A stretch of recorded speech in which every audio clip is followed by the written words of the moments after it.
Мектептеги иштеген мугалимдердин республика боюнча алганда мемлекеттен парламент сурап алайын, сиз өткөндө айттыңыз, орточо айлык 13.800 деп айттыңыз. Туурабы? Нацстат комитеттен бул ошолор берилген маалымат. Сиздин маалыматты алгандан кийин мага бир топтору айылда иштеген мугалимдердин бир топтору мага кайрылды. Бул маалыматка кандай биз ишенсек болот? Себеби мен мисалы үчүн мына деп өзү көрсөтөт да, мен 5300 эле сом алам.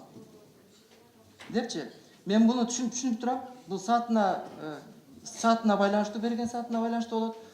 Бирок шаар менен айылды бөлгөндүк эмес, бирок айыл жергесинде жашаган мугалимдердин эмгек акыларына дагы кандайдыр бир надбавкаларды иштеп чыгып кошууга убакыт жетти деп ойлойм. Себеби мисалы үчүн мэрияларда атайын мэриянын бюджетинен мугалимдерге атайын зарплата каралып берилет. Туурабы? Айылдык кеңештерде андай каражат жок.